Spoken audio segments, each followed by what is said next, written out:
8에 7.9의 강력한 지진이 일어나서 1457명이 어제 8시 뉴스에 집계된 통계고, 앞으로 사상자가 얼마나 일어날지 모른답니다. 오늘 실로암에 망대가 무너져서 죽은 사람은 제가 있고 너희들 오늘 여기에서 예배드리고 말씀 듣는 자는 제가 없냐, 이렇게 말씀하셨던 주님, 오늘도 환난 잠깐 멈춰 놓으시고 오늘도 예배자가 되게 하시고 오늘 말씀을 듣고 또 한 걸음 구원의 세계를 갈 수 있도록 은혜 주신 것을 저와 여러분 감사함으로 이 예배를 드리는 자 되기를 간절히 원합니다. 참 이제 이 교회에서 드려지는 예배뿐만 아니라 삶 속에서 어디에 보냄을 받든 누구를 만나든 무슨 일을 하든 오늘 우리들의 삶은 번제와 화목제가 되어야지만이 하나님이 기뻐하는 인생이 되어지는데, 참 인생 중에서 가장 가치 있는 직분이 뭐라 하면은, 아름다운 직분이 뭐냐 하면은 이제 성경 교사라는 거예요.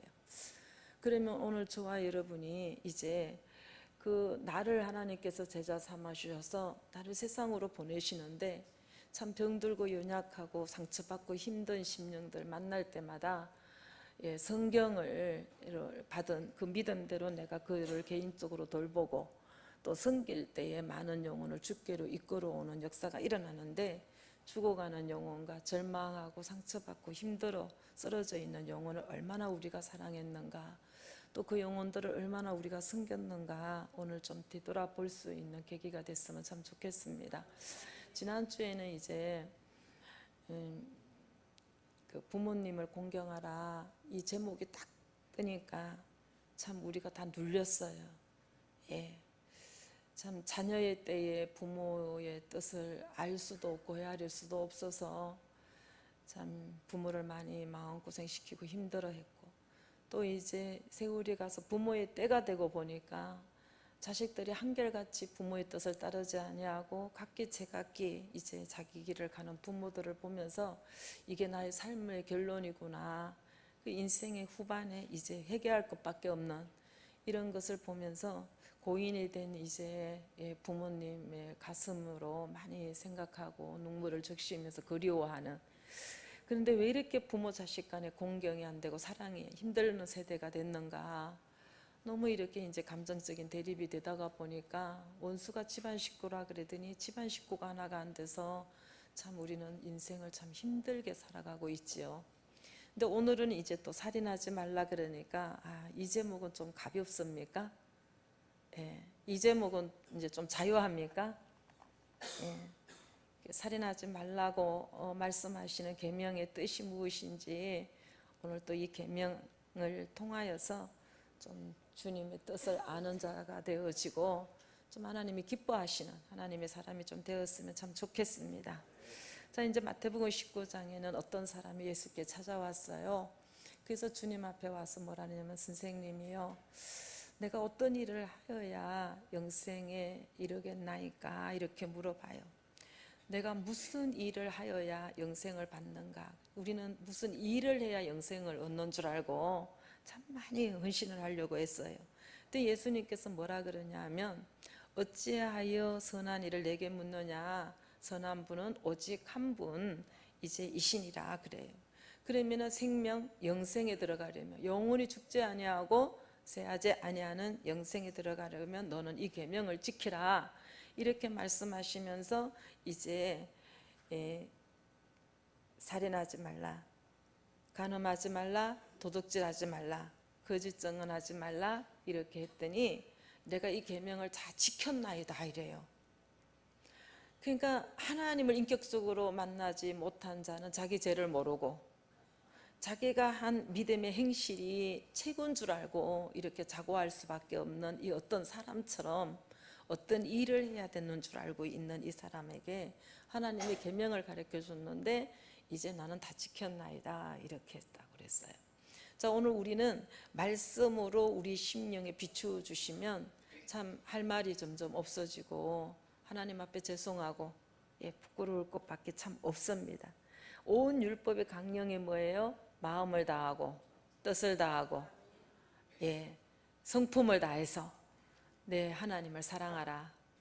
그리고 내 이웃을 내 몸과 같이 사랑하라. 이것이 성경 66권을 꼭 짰을 때의 요약한 주제인데 참 이게 안 돼요. 하나님을 사랑한다고 입술로는 말하지만은 우리의 사람을, 우리 생명을 사랑하죠. 내 이웃을 내 몸과 같이 사랑하라 그랬는데 내 속으로 난 내 새끼도 사랑치 못하는 아주 이기적인, 아주 세포가 그냥 이기. 그러니까 하나님께서 평생을 양육해 가시면서 이타적인 인생이 되게 하시려고 늘 이렇게 말씀으로 찾아와 주셔서 이렇게 우리를 양육해 가시는 오늘 이 날을 하나님께서 우리에게 이렇게 건강 주시고 예배 드릴 수 있는 상황을 열어주신 것에 감사함으로 오늘 좀 이 날을 선물로 받아야 될 줄로 믿습니다. 자, 인류 역사상 이렇게 쭉 보면 20세기 참 많은 전쟁들이 일어났던 것 같아요. 1, 2차 세계대전이 그때 있었고 월남 전쟁이 있었고 한국 전쟁이 있었고 또 나치의 이 유대인 학살만 600만 명이라 그러니까 그게 집시에 또 얼마나 많은 사람들이 어려움을 당했겠습니까? 근데 그보다도 더 어려운 시대가 21세기인데 20세기 말부터 시작했던 게임, 전자게임 전부 다 부수고 죽이고 깨트리고 무너뜨리고 이러다가 보니까 생명에 대한 감각이, 존귀함이, 준엄성이 없어졌어요. 왜 하나님께서 이 계명을 이스라엘 백성에게 주셨는가? 430년 동안 애굽의 종살이를 하다가 보니까 이 사람들이 하나님의 구원 백성들이 세상에 속하여 세상의 종이 돼서 살다가 보니까 이제 하나님이 지으신 생명에 대한 존엄성도 없어지고 중국 금주에 가갖고 이제 이 예배를 드리는데 그 집의 손주가 이제 예배를 드리고 집안에 이제 성전이 되어지고 믿음의 사람들이 와 집회를 하니까 큰 어항을 갖다 놓고 이제 금붕어를 사갖고 키웠어요. 금붕어 지금 뭐죠? 굉장히 커요. 그런데 3살짜리 아이가 그 고기를 꺼내달라고 할아버지한테 막 졸라서 고기를 꺼내주며 콱 던지고 퍼덕퍼덕 뛰면 또 집어서 콱 던지고 그러면서 막 그 죽어가는 걸 보고 막 좋아갖고 기뻐하는 걸 보고 막 소름이 쫙쫙 끼치는 거예요. 영성은혜 적용이 끝나고 이렇게 한 바퀴 돌아보니까 아직 이제 신기어진 게 약하잖아요, 그죠? 근데 비가 오니까 그게 막 쓸려내려갖고 뿌리가 막 이렇게 하얗게 올라왔어요. 그 흙을 떠다 그걸 다져주고 이래요. 이거를 북돋아 준다 그러잖아요, 그죠? 씨앗을 심어놨는데 비가 와서 흘러내려갖고 뿌리가 보이면 이제 일항에서 흙을 떠가지고 이제 고랑에서 흙을 떠갖고 일항으로 이렇게 이제 붙여주잖아요. 그럴 때 식물이 보호를 해주니까 얼마나 기뻐하겠어요. 하나님이 보실 때에 이제 사람 인자는 서로 이렇게 기대고 산다는 거라는 거예요. 그러면 서로가 이렇게 하나님이 가장 기뻐하시는 일은 뭐냐? 서로가 이렇게 복돋아주고 이렇게 기대어주고 언덕이 되어주고 위해주고 섬기고 이러는 것을 너무 좋아하는 거예요. 우리 하나님 그걸 기뻐하시는 거예요. 그런데 일주일 동안 삶을 돌이켜보면 그냥 짐승떼가 돼가지고 어르렁거리고 물어뜯고 그냥 하나님이 너무 가슴 아파하시는 거예요. 그러니까 이제 살인하지 말라 이러니까 오늘 우리들은 어떻게 받아요? 하나님께서는 천지를 창조해 놓으시고 보시기에 좋았더라 그랬어요. 보시기에 좋았더라. 그리고 이 창조하신 모든 것들을 다스리고 정복하고 생육하고 번성케 하는 하나님이 영을 담은 사람을 지어 놓으시고는 심히 보시기에 좋았더라 그랬어요. 심히 보시기에 좋았더라. 그런데 이 심히 보시기에 좋았더라는 하나님의 창조의 세계를 보는 눈이 딱 열리게 되어지면은 비로소 하나님의 형상을 닮은 사람이 사람다워지는 거예요. 그러니까 하나님이 영이 오기 전에는 식물 한 포기가 그렇게 아름답고 귀하지 않았어요. 그런데 하나님이 영이 함께하여 주시니까 그래서 그냥 똑같이 하단에다가 이제 이 진달래를 심어놨는데 이게 이제 그 화분에서 이제 자란 거라 아마 이게 바깥에 있으면 이게 죽을 겁니다. 그랬는데 그렇게 전달을 받고 그거를 내가 믿지 않고 심었어요. 심었는데 2, 3년이 지나도록 사실 꽃이 안 피었어요. 근데 올해 꽃 피려고 봉오리를 막 다 맺혔습니다. 그런데 똑같이 심었는데 한 화분만 쫙 자랐고 두 화분은 죽은 것처럼 이렇게 이제 때가 돼도 싹이 안 나고 봉오리도 안 피고, 그래서 자꾸 이제 만져보면서 드나들면서 자꾸 이제 또 살았는지 죽었는지 이렇게 또 이렇게 이제 만져주고 그렇게 해봤어요. 그랬더니 몇 나무가 파란 촉을 올리는 거예요. 그런데 그걸 보면서 아이고 야 살았구나 애썼다, 아유 살았구나 애썼다 애썼네, 그러면서 이제 생명이 이렇게 귀한 거를 이제 새삼스럽게 이렇게 느끼게 되어지는 거예요. 그러니 이제 우리가 식물을 하나 심었는데도 이렇게 흙에서 싸매주고 키워주고 이러는 이것을 보시고 하나님이 기뻐하시는 마음을 뭘 기뻐하실까? 죽어가는 심령, 병든 심령, 실족하는 심령, 연약한 심령들을 하나님의 마음을 담은 믿음의 사람들이 한 주 동안 그 영혼에 관심을 가지고 때를 따라 위로하고 섬기고 헌신하고 이럴 때에 하나님은 그거를 너무 기뻐하신다는 거를, 그걸 굉장히 기뻐하신다는 거를 이제 깨닫게 되어져요. 그러니까 우리의 삶에 어떤 것도 함부로 대할 수 있는 게 없어요. 어느 것도 쓸모없어서 하나님이 지어놓은 건 없어요. 모든 것이 뜻이 있고 하나님의 섭리 가운데에 이렇게 지어놓은 모든 것들을 하는 오늘 우리들이 참으로 아름다운 인생을 살고 싶어하는 것이 우리 모두의 염원이고 하나님이 바라시는 건데, 정말로 가장 아름다운 인생은 누군가가 병들고 힘들 때 나를 기대어서 위로받을 수 있고 힘을 얻을 수 있을 때에 가장 아름다운 이제 인생이 될 줄로 믿습니다. 오늘도 그런 이제 인생이 되기를 원하셔서 하나님은 이 말씀으로 찾아와 주신 줄로 믿어요. 그러니까 이제 왜 이렇게 하나님께서 이스라엘 공동체에게 살인하지 말라 이러는 계명을 주셨는가? 이 사람들이 공동체의 질서와 평화를 위해서 하나님이 주셨어요. 430년 동안 이들에게 알게도 모르게도 언약 백성에게 몸에 밴 것은 세상의 풍속과 이렇게 이제 세상의 종로로 타는 것이 몸에 배어져서 이제 이스라엘에게 신앙 공동체가 출애굽을 했지만, 이들이 이제 외부의 공격도 힘들지만은 내부 안에서 이제 이 안녕을 위협하는 이런 이제 피해 보복들이 이제 있기 때문에 이것을 금하는 계명으로 하나님께서 허락하여 주셨다는 거예요. 누군가 맞아 죽어도 눈도 꼼짝도 안 하고, 누군가 데모를 해도 그냥 아무리 힘들고 아파해도 슬퍼하는 사람도 없고, 이래는 이제 여기에 모든 이제 상난 속에서 이기고 약육 생육 가운데에 먹히고 먹이고 이러면서 이제 살아가는 이런 사슬, 먹이 사슬에 이런 이제 짐승의 이런 이제 그런 이제 상황 가운데 이렇게 살다가 보니까 그저 이렇게 살아있는 생명에 대한 감각이 너무 무감각하다는 거죠. 그런데 어릴 적부터 이런 게임에 젖어가지고 늘 때려 부시고 그냥 죽이고 그냥 이러는 것만 보여주니까 아이들이 그냥 저한테도 그냥 그 물총을 갖다 대고 할머니 꽝 그러면 걔네들이 가장 신나는 것이 뭐냐면 그리고 죽는 모습을 보여주면 애들이 너무 신나하는 거예요. 할머니 죽었네 하고 애통하는 것이 아니라 막 우리 애들은요 막 옆에서 내가 죽는 신용을 하면은 막 옆에 있는 애들도 너무 신나하는 거예요. 무슨 소리입니까? 알게 모르게 생명의 존귀함이 없는 이런 세대, 악한 세대에 우리가 지금 살고 있다는 거예요. 그러니까 이제 오늘 애굽에서 사람 취급 받지 못했던 사람들이 가나안 정복에서 이제 정복하는 과정에서 이스라엘인들이 이제 살상 행위는요 이루 말할 수가 없지요 그냥.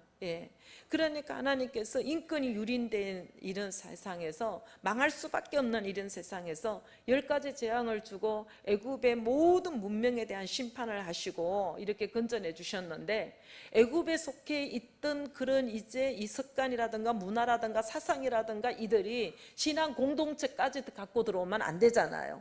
그러니까 계명을 딱 주셔가지고 아주 적대적인 세력들에게 둘러싸인 이제 신앙 공동체가 존속되기 호되기 원해서는 이 계명이 불가불했다는 거예요. 내부의 결석을 깨는 어떠한 행위도 하나님께서는 허락하지 아니하시겠다는 것이 이 계명을 주신 이유인 줄로 믿습니다. 그러니까 오늘 공동체가 든든히 서가려면은요, 말씀 앞에 무릎을 꿇는 심령들이 되어져야지 세상 방식을 교회에 끌고 들어와가지고 그것을 가지고 교회 행정에다가 손을 대려고 할 때 공동체는 무너지거든요. 하나님의 뜻이 이루어질 수가 없거든요. 그러니까 애굽 400년 종살이에 억눌려 살다가 보니까 이 심령들 가운데는 늘 피해의식이 가득하고 피해자가 가해자로 되어지는 거예요. 시집살이 죽도록 시킨 사람, 받은 사람이 나는 절대로 시집살이 안 시킬 거야, 며느리 보면. 그런데 그 사람은 결혼생활하면서 시어머니가 배운 건 시집살이 하는 것밖에 배운 게 없어. 정말 자기가 호되게 배웠기 때문에 나는 며느리 절대로 딸처럼 사랑하지 시집살이 안 시킬 거야 그랬는데 자기는 더 시켜요. 매 맞고 자라온 자녀들이요, 나는 아버지처럼 저렇게 엄마 때리고 자녀들 이렇게 때리지 않을 거야. 그런데 배운 게 그거고 본 게 그거예요. 그러니까 피해자가 늘 가해자가 되어지고, 이래는 악의 그 악순환의 되풀이 가운데에 피해자가 가해자가 되지 아니하고 피해자가 보호자가 되어지고 사람을 섬기고 살리는 사람이 되어지려고 그러면 이 계명이 이루어져야 돼요. 예. 그러니까 내가 변하려면 이 말씀 외에는 없습니다. 그러니까 이 말씀은요, 왜 계명을 우리에게 주셨는가? 더 이상 피해자가 되지 아니하고 가해자로 변하지 않게 하시려고, 악의 악순환에서 되풀이하지 않게 하시려고 말씀으로 찾아와 주셔서 우리를 통하여서 가계의 저주가 끊어지게 하시려고 하나님께서 우리에게 이 말씀으로 임하신 은혜를 허락하여 주신 줄로 믿습니다. 그러니까 이제 오늘 우리들이 이제 다 이렇게 본향으로 돌아가는, 우리는 이 땅에 사는 날이 늘 죽음을 향하여 죽음을 준비하고 가는 거예요. 그런데 우리가 죽음을 준비하고 갈 때에 정말로 이 땅에 6인년 동안 구원을 이루고 하나님 나라를 확장하고 그리고 또 죽어가는 영혼들을 살려낸 내게 주신 사명을 다하고 기다려주시는 하나님 품으로 돌아갈 때에 잘했다 칭찬받을 수 있는 인생이 되어지라고 하나님이 이렇게 말씀으로 오늘도 양육해 주시는데, 우리가 이제 죽는 게 두렵다는 것은 준비된 것이 없다는 거죠. 이룬 것이 없다는 거죠. 그래서 여러분들에게 정말로 오늘 이 살인하지 말라는 이 계명을 쫓아서 아름다운 죽음을 맞이할 수 있는, 정말 사명을 다 마치고 주님 품으로 들어갈 때에 주님 부르심에 감사함으로 들어갈 수 있는 이런 구원의 세계가 진리적으로 열렸으면 참 좋겠습니다. 자, 이제 살인하지 말지니라의 이 문제는 뭐냐 하면, 죽음은 때가 돼서 죽는, 하나님의 부름에 반응해서 죽는 것은 참 아름다운 거예요. 이 땅의 사명을 다 마치고 편히 안식세계로 들어가기 때문에 그 자체가 참 평온하고 행복한 겁니다. 그런데 뭐가 문제가 되냐면 죽임이 문제예요. 죽음이 문제가 아니고 죽임이 문제예요. 예. 그러니까 전쟁을 하든, 요즘 IS 너무 세계적으로 정말로 위협 단체죠. 암살을 하고 처형을 하고 살인을 하고 낙태를 하고, 더군다나 이제 고통받는 것이 안쓰럽다고 안락사를 하고, 살기 너무 힘들었다고 빚에 쪼달린 사람들이 저만 죽지 자식까지도 다 죽이고 안매장시키고, 정말 이렇게 정말 짐승 다루듯이 다루는 이런 이제 악한 세대에 저와 여러분이 그 악한 것에서 건짐받아서 하나님의 영으로 사랑의 이제 심령으로 변화되는 역사가 좀 일어났으면 참 좋겠습니다. 어떤 형태든지 죽임이라는 것은 이게 이제 반역이에요. 어떤 경우든 생명은 자연스러운 흐름 속에서 때가 돼서 하나님의 부르심에 순종할 때 아름다운 부르심이 되는 줄로 믿습니다. 그러니까 자연스러운 흐름을 거스려 가지고 죽임을 하게 하는 것은 이게 이제 하나님 앞에는 반역이고 불순종이고 하나님의 뜻이 아니에요. 왜냐하면 모든 생명은 하나님이 주인이셔요. 모든 생명의 주관자는 하나님이셔요. 그러니까 하나님이 창세기 1장에 인간을 창조하셨거든요. 그러니까 인간을 창조하신 것은 무슨 소리냐, 모든 생명이 하나님께 속해 있다는 거예요. 그러니까 여러분들의 생명이 여러분들 것이 아니에요. 하나님의 것이지, 하나님의 속한 것이에요. 그러니까 이 모든 생명 하나님에 속했다, 이것을 기초로 출발을 해야 됩니다. 그러니까 창세기 9장 6절에도 만약에 네가 다른 사람의 피를 흘리면 그 사람의 피도 흘릴 것이지만, 흘릴 거라는 거예요. 네가 다른 사람의 피를 흘리면 너도 피를 흘릴 것이라는 거예요. 왜냐하면 하나님이 창조하셨기 때문에 그래요. 하나님이 자기 형상대로 사람을 지었기 때문에 이제 이렇게 함부로 죽여서는 안 된다는 거예요. 하나님의 명령이 뭐예요? 육계명을 주시면서 살인하지 말라, 이것을 역으로 바꿔서 말하면 뭐예요? 생육하고 번성하라, 정복하고 다스리라, 이 말씀이거든요. 그러니까 인간의 생명에는 뭐가 있어요? 하나님의 형상으로 지음받았기 때문에 하나님의 생명이 있는 거예요. 그러니까 가볍게 여겨서는 안 돼요. 우리가 형제를 격렬히 여기면 안 돼요. 왜냐하면 그 안에 하나님의 생명이 있기 때문에. 그러니까 어떤 사람의 생명에 대해서도 그 생명에 대해서 내 속으로 난 내 자식이라 할지라도 내가 좌지우지할 수 있는 주권이 전혀 없고 권리가 없다는 거예요. 예. 이런 권리가 없는데 우리는 이렇게 힘있고 능력 있다고 권리를 주장합니다. 참 이제 가슴 아픈 거는, 저는 이제 우리 강단에서 우리의 누누이 정말 이런 것을 확실히 심어주고 싶어요. 우리 살기 너무 힘들고 배신을 당하고 힘들면요, 삶을 포기하고 싶을 때 참 많잖아요, 그죠? 그런데 여러분들은 절대로 자살하면 안 돼요. 왜냐하면 생명은 하나님의 거기 때문에 내 생명이라도 하나님의 거라 내 힘이더러 하는 것은 영원한 지옥행이에요. 그러니까 삶이 힘들어지고 삶의 해석이 안 되면 참 그만 살고 싶다는 충동과 유혹을 많이 받으면서 아주 우리는 우리의 생명조차도 우리의 것임이 아님을 명심해야 되는데 쉽게 이렇게 이제 생명을 이제 자살로 끊어요. 그러니까 하나님이 주신 생명은 하나님이 주권이 있기 때문에 자신의 생명을 끊는 것도 분명한 죄입니다. 절대로 구원받지 못합니다. 그런데 이제 늦둥이를 봤어요. 인간의 생명의 모태 안에서 아직 조성이 안 되어졌지만 하나님께 너무나 소중한 존재예요. 다윗이 뭐라고 시편 139편에 기도했냐 하면 하나님께서 내 장기를 모태에서부터 지으셨다 그랬어요. 그러니까 내가 주께 감사한 것은 너무 주님께서 나를 지으심이 심히 기묘하심이라 그랬어요. 내 형질이 이루어지기 전에 이미 주의 눈이 나를 보셨다 그랬어요.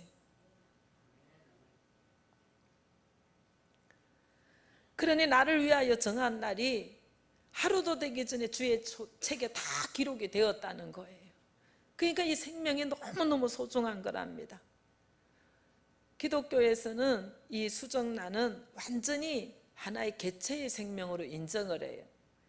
그래서 생명을 수태하는 순간부터 이 생명은요, 보호받을 권리가 있어요. 모든 생명이 하나님의 뜻에 의해서 생성이 되어졌고 하나님의 보호를 받게 있기 때문에 하나님의 계획 밖에 있는 생명은 없다는 거예요. 사람은 생각하기에 실수해서 내가 잉태했다고 하지만 하나님의 계획 밖에 있는 생명은 없다는 겁니다. 그런데 이제 이렇게 낙태를 했다면 우리는 회개해야 돼요. 수없이 낙태를 하면서도 죄에 대해서 감각이, 생명을 죽인 살인죄에 대해서 감각이 없었다는 것은 우리가 하나님의 영이 없었다는 소리고 하나님의 마음을 몰라요. 그러니까 이제 이것도 하나의 살인에 들어가는 겁니다. 그래서 영아에 대한 그 회개하는 역사가 일어나요. 자기 부모인데도 부모가 자기를 죽였기 때문에 그 영아가 그렇게 부모를 저주한다는 겁니다. 예. 그래서 이제 이 낙태한 것이 있다면 회개하시기를 원해요. 어떤 생명도, 자녀의 생명도 부모의 생명도 어떤 다른 사람의 어떤 생명도 하나님의 소유이기 때문에 절대로 살인해서는 안 돼요. 다른 사람의 생명을 빼앗는 것은 그 생명의 주인이신 하나님으로부터 생명을 도적질하는 거예요. 그래서 하나님의 권한을 침해하는 행위이기 때문에 살인도 안 됩니다. 그런데 이제 꼭 사람을 죽여야만 살인이 아니라 간접살인을 주님께서는 말씀하셨어요. 오늘 우리가 살인하지 말지니라 그러니까 하나님의 뜻을 모르니까 이거는 부모 공경하고 오는 것보다 훨씬 부담 없이 우리가 이 제목을 이제 대하는지는 모르지만은 예수님께서 마태복음 5장에 뭐라고 말씀하시냐면 누구든지 살인하면 심판을 받게 되리라 말씀하신 것을 너희가 들었으나 나는 너희에게 형제에게 노하는 자마다 심판을 받게 되고 형제의 댁에서 나가라 하는 자마다, 이 소리는 나가라고 배척하는 것이 아니라 히브리어로 바보, 모조리, 이렇게 정말 이렇게 히브리어 욕설이에요. 이렇게 하는 자도 공에 잡히게 되고 미련한 놈이라 하는 자도 지옥불에 들어가게 되리라 그랬어요. 누구든지 생명을 실족해 하는 자는 영적 살인인데 진리로부터 벗어나는 이제 말과 행동에 상대방을 영혼을 실족시키거나 상처를 주거나 이 모든 것들을 예수님께서는 살인으로 몰아갔어요. 그러니까 살인이라는 것이 어떤 행위 안에서의 동기만 문제가 되는 게 아니라 인간 차원에서는 결과만 중요히 여기지만 하나님은 동기를 보신다는 거예요. 그러니까 오늘 분노나 언어폭력도 살인죄에 해당되는 겁니다. 그러니까 이제 인간이 깨워주기 쉬운 질그릇과 같은 연약한 존재, 그러니까 말 한마디에도 상처를 받을 수밖에 없는 연약한 존재인데 거기에다가 생기와 의욕을 상실시키는 어떠한 행위나 말도 하나님 보시기에는 살인죄에 해당되는 거예요. 그러니까 속사람을 상심시킨 것도 살인이라 그랬는데 칼에 묻은 피와 입술의 욕과 동일하게 취급하신다는 거예요, 하나님은. 그러니 이제 우리가 이제 무슨 말을 행위를 했을 때 상대방의 낯빛이 탁 변하면은요, 피가 생명이기 때문에 핏빛이 변한다는 것은 이미 생명이 죽어가고 있다는 소리이기 때문에 이게 살인이라는 거예요. 근데 제가 이제 우리 안의 정체를 보기 전에는 이미지 관리를 해야 되잖아요. 우리 가문이 이미지 관리하는 데는 박사예요. 절대로 남한테 싫은 소리 안 하고, 뭐 고모나 숙모님이나 뭐 삼촌들이나 다 봐도 스스로 의로와서 법 없이도 산다는 소리 들을 만할 거예요, 아마. 늘 우리한테 하시는 말씀이 물건을 살 때 하나 덜 먹고 말지 깎지 마라. 그러니까 한번 명절에 가서 숙모님 시장 장 보는 데 따라다녔더니 우리 숙모님만 가면은 상인들이 얼마나 그냥 정중하게 인사를 하는지 몰라. 의로와. 절대로 물건도 안 골라. 달라는 대로 다 줘. 얼마나 그냥 의로운지 몰라요. 그러니까 예수를 만나기 전에는 내 안의 정체와 상관없이 정말 저 사람 법 없이도 살아. 참 저 사람 참 좋은 사람이야. 이 소리 듣는 게 인생의 승리니까, 성공이니까 이미지 관리를 철저하게 했어요. 그런데 우리 안에 하나님이 형상을 입지 못하도록 걸림돌되고 있는 이 실체를 보고 나니까 저주가 나가기 시작을 하는 거예요. 내 안에 또아리 틀고 있는 하나님의 것이 아닌 것이 돌을 닦고 있는 것이 저주가 나가기 시작을 하는 거예요. 그런데 가장 용서받지 못하는 게 뭐냐 하면 이 또아리 들고 있는 거거든요. 그냥 죄면은 죄로 인정할 줄 알고 잘못했으면 잘못을 인정할 줄 알아야 되는데 선한 이미지를 쓰고 합리화를 하면서 늘 그냥 가는 곳마다 무너지게 파괴하고 교활하게 짝이 없이 형상을 못 있게 하면서도 여전히 그냥 말과 행동으로 이제 꾸며가지고 속이고 속이는 역사. 그래서 자기도 속고 남도 속이는 거. 이것이 고질적으로 너무 합리화하면서 내 안에 그냥 꼬리가 그냥 12마리가 더 되는 그냥 아주 요물들이 들어앉아 있어서 말씀으로 근면에도 안 되고 훈계에도 안 되고, 그러다가 이제 끝에 가서는 뭐 합니까? 저주를 하죠.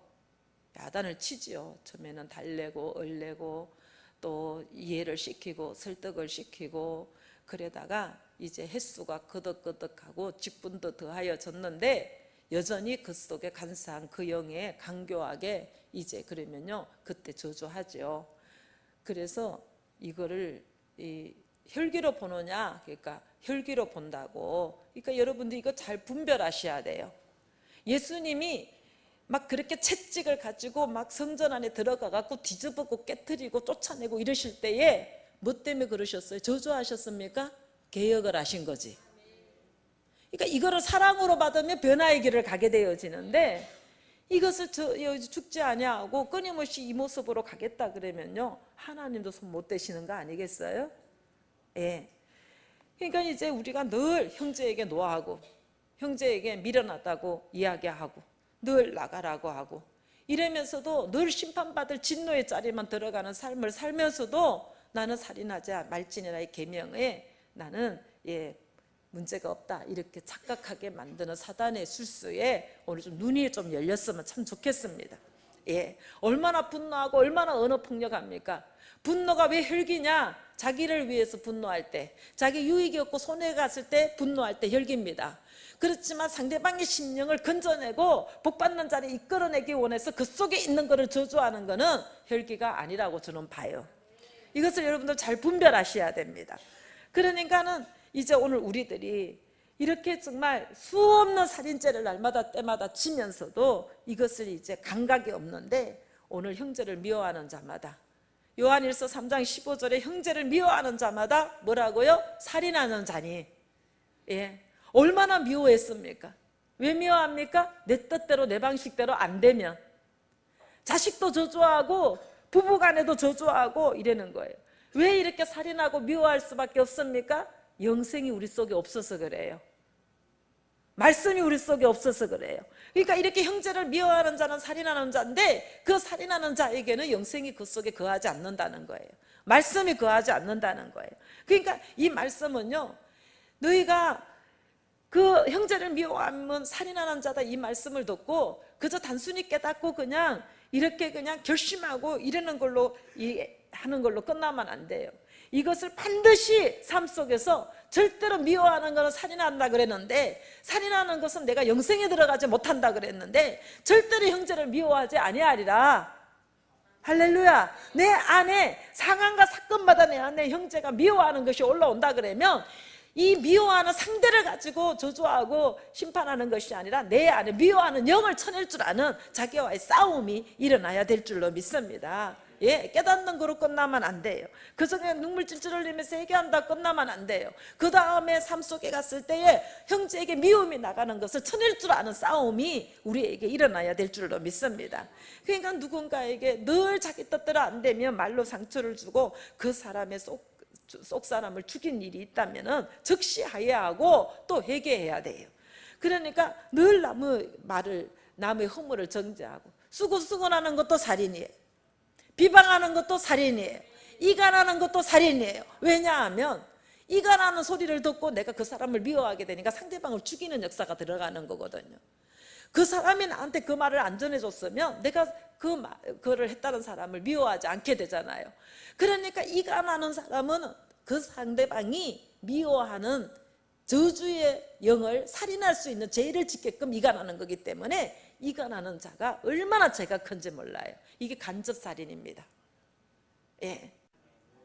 가인의 속성은요, 아니 자기가 하나님 앞에 제물을 연락받지 못하고 동생 아벨 것만 연락받았으면 하나님 제 제사가 무엇이 문제입니까? 기도해야지.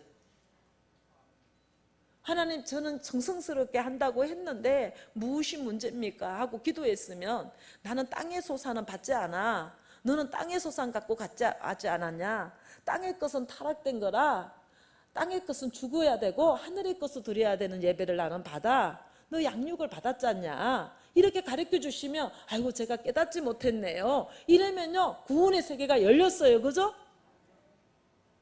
그런데 하나님이 연락받지 않았는데 왜 아벨을 죽였어요? 하나님은 죽일 수 없으니까 하나님 죽는 것처럼 형제를 죽인 거야. 그러니까 하나님은 아벨을 죽인 걸로 치지 않아 저놈이 나를 죽인 걸로 치지.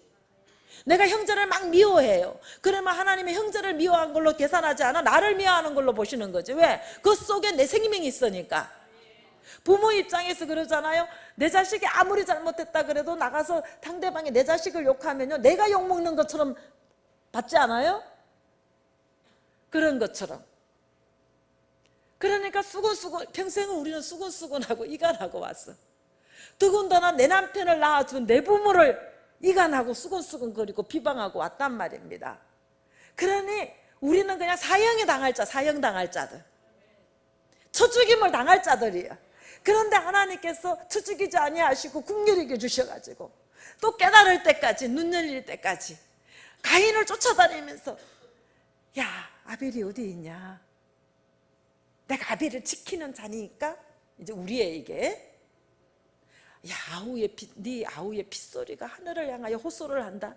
내가 아우를 지키는 자니까 네 죄가 문 앞에 엎드려져 있지만 넌 좀 죄를 다스리라.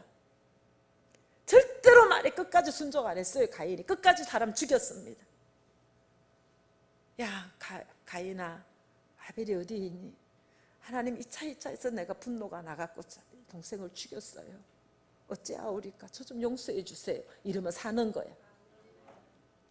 그냥 무슨 일이 있으면, 얘 어디 있냐? 왜 그러냐? 이렇게 물으면요, 내가 압니까? 내가 문제입니까? 저 사람이 문제지? 가인이 뭐라 그래요? 그 가인이 누구의 아들이에요? 아담의 아들 아니에요? 아담이 선악과를 따먹고, 아담아 어디 있니? 제가 벗어서 숨었어요. 네가 벗은 줄 누가 알았냐? 선악과를 먹었냐? 아니, 그거를 왜 먹었어? 먹지 말라 그러지 않았냐? 당신이 내게 만들어 지어준 아담이, 하와가, 그때 하와의 죄까지 자기가 책임을 딱 지고, 죄송합니다, 잘못했습니다, 먹지 말라는 선악과를 제가 먹었습니다. 그랬더니 선악을 보는 눈이 밝아져서 이 허물이만 보이기 시작합니다. 이랬으면 구원의 세계가 열렸어요.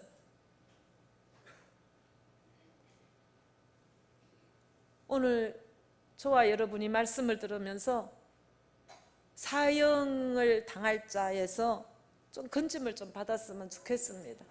풀 한 포기의 생명도 귀중함을 아는 게 하나님의 마음인데, 하나님을 닮은 사람을 이렇게 미워하고 정화하고 수근수근하고 비방하고 원망하는 것은 우리 일생에 살인죄를 지고 왔다는 거예요. 형제간에 미워하고, 하나님 뜻대로 살겠습니다, 하나님 기뻐하시는 일을 하겠습니다, 사랑하며 섬기며 사는 게 하나님 기뻐하는 거예요. 하나님의 뜻이 뭐냐 하면, 우리 자식들이 그러잖아요. 부모한테 못해도 괜찮아, 저들 사이에만 좀 우애 좋고 해. 서로 이해가며 살면은 부모가 그보다 더 행복한 거는 없어요. 부모한테 한 주걸로 한 놈씩 번갈아 가면서 와서 하는 말이, 형제만 비방하고 하나밖에 없는 동생 물어뜯고 하나밖에 없는 언니 물어뜯으면 부모의 마음이 얼마나 근심이 되겠어요. 하나님의 마음이 동일하다고 저는 생각해요.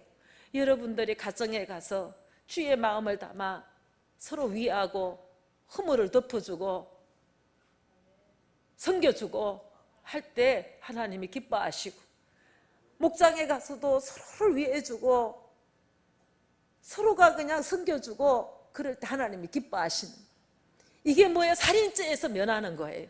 살인죄에서 벗어나는 거예요. 예, 계명은 지켰다고 이야기하지만 입만 열면 분노하고 이간질하고 수근수근하고 비방하면서 늘 살인죄를 지고 있으면서도 하나님 잘 믿는다고 착각하는 오늘 우리들에게 비늘이 벗겨지기를 아버지는 원하시는 줄로 믿습니다. 누군가에게 상처를 주고 누군가의 가슴을 마음에 아프게 한 게 있다 그러면 즉시 하야할 수 있는 성령의 은혜가 여러분들에게 임하기를 간절히 원합니다. 여러분들이 이 자리에 앉아가지고 기도를 하고 찬송을 하고 말씀을 듣는 것보다 더 기뻐하시는 것이 하야하는 거예요. 화목제물로 들어가서 형제의 손을 잡고 용서를 구하고 섬기고 믿음으로 하나님의 그 뜻을 따라 하야하는 화목제물이 될 때에 하나님이 기뻐하시는 줄로 믿습니다. 그러니까 우리가 사랑하고 돌보아야 될 사람들, 특별히 가족 간에, 특별히 목장의 지체 간에 가장 가까운 사람한테 타락한 영들이기 때문에 너무 상처를 많이 주고 상처를 또 받으면서 살아요. 특별히 상처를 가장 많이 주고받는 데가 가정이고 교회 공동체. 교회에 와서 상처받은 것을 싸매주고 위로해주고 그래야 되는 공동체에서 상처를 주고, 가정에서 세상에 그 힘든 생존의 세계에서 허덕거리고 와서 살다가 가정에만 들어오면 아내만 봐도 위로가 되고 남편만 봐도 힘을 얻고 자녀만 봐도 기쁨이 되고 이러는 자가 되어져야 되는데, 집에 들어가면 상처 주고 상처받고 아주 그냥 청동판을 끌로 새긴 것처럼 새겨내는 그냥 후벼 파는 말을 하는 이런 저주의 그냥 속성들이 날마다 산죄를 이렇게 저지르고 사는데, 하나님이 우리를 너무 사랑하셔서 걷어가지 아니하시고 네팔의 지진으로 그냥 다 너무 무너져갖고 그냥 시체를 찾을 수 없게끔 죽어가는 이 세상에 우리를 오늘 예배자가 되게 해주신 게 이게 은혜 받은 자고 회개를 하나님께서 원하시는 겁니다. 회개를 원하셔. 그러니까 그냥 이 종교개혁자 마틴 루터는 조금 더 깊이 영성으로 들어가서 이웃에게 악한 일을 행한 것만 살인이 아니라 섬겨야 될 자 섬기지 않은 것도 살인이라는 거예요. 그러니까 이웃에게 선행을 베풀어야 될 사람인데 베풀지 않은 것도 악이고, 기회가 있음에도 불구하고 육체적으로 도와야 되는데 돕지 않은 것도 살인이고, 상해를 입지 아니하도록 지켜줘야 되는 것도 못 지킨 것이 살인이라는 거예요. 그러니까 이 계명을 우리가 지킬 수 있어요, 없어요? 없어요. 하나님의 영이 임하지 않으면 없어요. 그러니까 우리는 날마다 애통해야 돼. 내 안에 쓰고 비방하고 그냥 분장하고 미워하는 것을 쳐내려면은 하나님 앞에 눈물로 매달리면서 호소해야 돼요. 하나님, 이 악에서 나를 떠나게 해달라고, 이 미워하는 영에서 떠나게 해달라고, 이 쓰고나고 비방하는 데서 떠나게 해달라고, 남을 사랑하지 못하는 데서 하나님 나를 좀 살려달라고 우리는 날마다 이렇게 기도하셔야 돼요. 그러니까는 이렇게 살인한 것과 똑같은 이제 동등된 이제 이렇게 취급을 받는 것이 생명을 위협하는 모든 행위라는 거예요. 그러니까 살인하지 말라 이런 문자적인 해석까지도 중요하지만 하나님의 은혜를 받기 전에는 이 땅에서 이 계명을 지킬 자 한 사람도 없는데, 왜 없냐? 우리 안에 분노, 시기, 질투 이것을 간접적으로 이렇게 자극하면요, 여기에 그냥 넘어갈 자 아무도 없어요. 흔히 나눔의 집에서 일하면서 이런 말들이 나왔어요. 입 있는 사람만 한마디씩 다 한다. 얼마나 안 죽으면 입 있는 사람만 한마디씩 다 하면서 수고하게 할 거야. 아멘이 됩니까?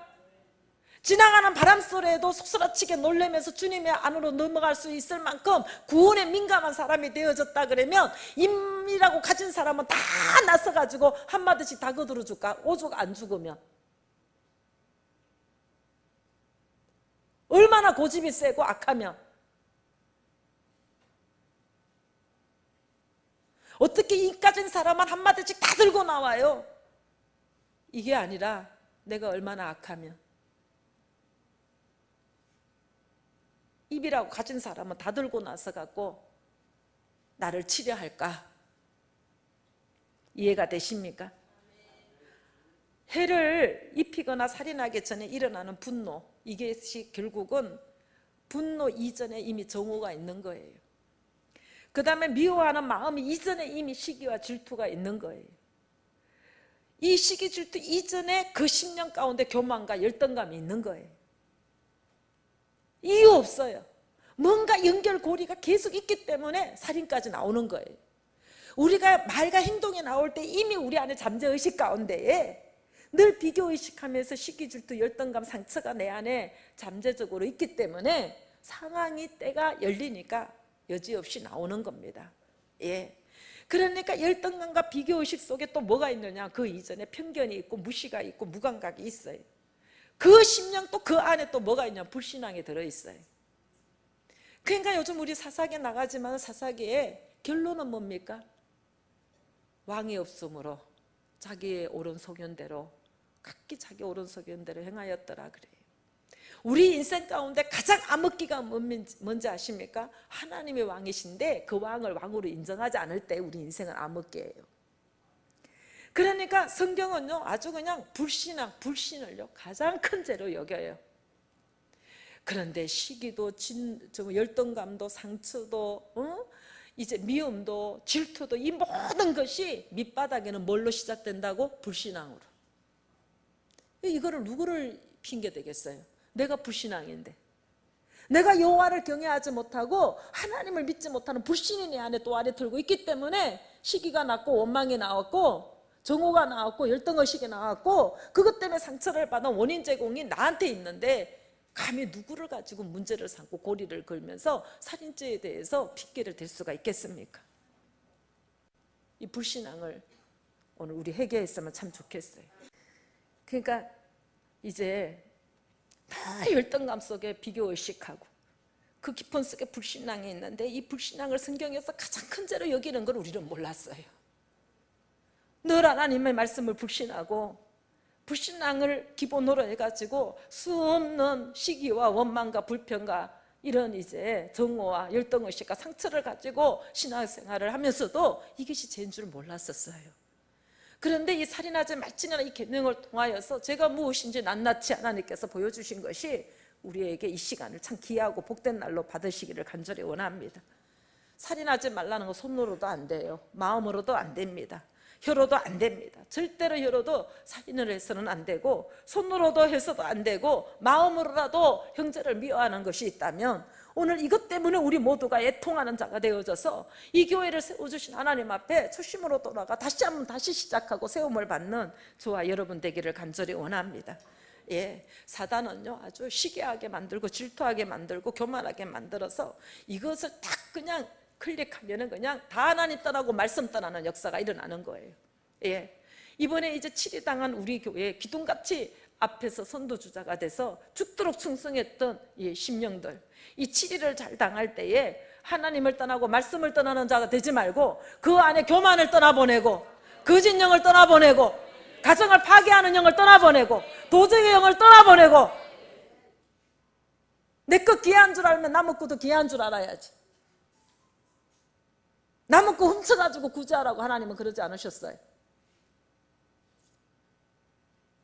잘못된 믿음은 장로라도 다시 시작해야 되고 목사라도 다시 시작해야 되고 기둥 집사라도 다시 시작해야 돼요. 그래서 6계명은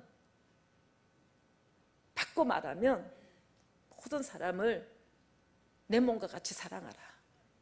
사랑하지 못한 죄를 오늘 하나님은 우리에게 살인하지 말라는 이 계명으로 오늘 우리에게 묻고 계십니다. 그러니까 늘 사랑하고 섬기며 나누고 베풀라고 우리에게 명하셨는데 늘 우리의 전공은 시기하고 질투하고 미워하며 이간질하고 수근수근하고 불평하고 행악하는 길을 한 길처럼 왔어요. 오늘 내 이웃을 내 몸과 같이 사랑하라. 이것을 부부 공경으로 다시 한번 길을 놓으시고 이제 살인하지 말지니라 왔는데 저와 여러분이 한 주간 혀의 할례를 잊게 해달라고. 그래서 정말 이제 땅의 소리가 아니라 하늘의 소리를 내는 믿음의 언어를 내는 이런 정말 부정한 입술이 아니라 이런 입술이 되게 해달라고 한 주간 기도하는 한 주간이 돼 있으면 참 좋겠습니다. 예. 그러니 오늘 저와 여러분 이제 회개하는 시간을 좀 가졌으면 좋겠어요. 너무 일생을 살아오면서 입술로 범죄한 게 너무 많아요. 이사야가 주님을 딱 만났을 때 가장 먼저 본 게 하나님 내 부정한 입술로 이 부정한 입술로 그걸 봤어요. 오늘 저와 여러분이 정말 바울은요 이거를 봤기 때문에 내게 있는 거는 그리스도니 이제는 내게 사는 것은 그리스도니 이것을 수없이 눈물로 기도하면서 죽는 것도 유익함이라 그랬어요. 그냥 죽음이 없는데 죽는 것도 유익함이라 그랬겠어요. 돌에 맞아 죽고 모욕을 당하면서 죽고 매를 맞아 죽고 막 죽어가면서 내게 사는 건 그리스도야. 죽는 것도 유익해. 그냥 우리는 그냥 문자적으로 이거 한 절 볼 때는 간단하게 그 바울이 고백한 것 같지만 끊임없이 죽음을 당하면서 죽는 것도, 내 안에 그리스도가 사는 세계가 열린다면 이 죽는 것도 유익하지. 나는 배설물이지. 나는 배설물이지.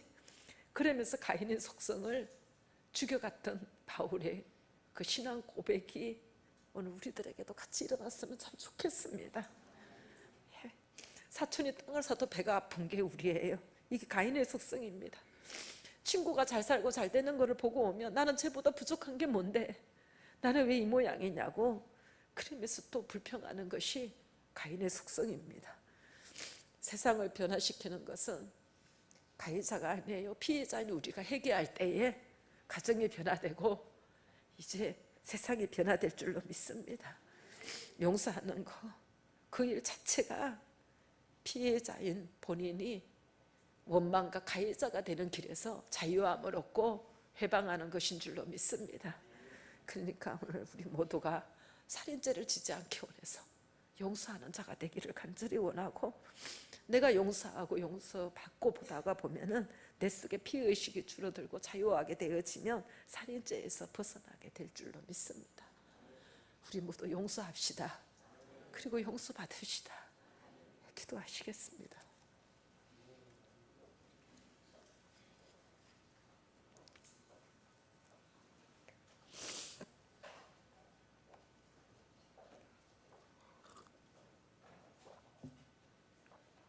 하나님이 창조하신 아름다운 세상을 더럽힌 아버지 사단의 속성을 아버지 변화시키시기 원하셔서 우리를 먼저 찾아와 주시고 변화받기 원하시고, 변화받은 우리를 통하여 가정이 변하고 공동체가 변하고 우리가 가서 머무는 아버지 직장과 사업장이 변하기를 원하시는데, 아버지 평생을 살아오면서 주님 믿노라 사랑한다고 하지만 아버지 살인자였습니다.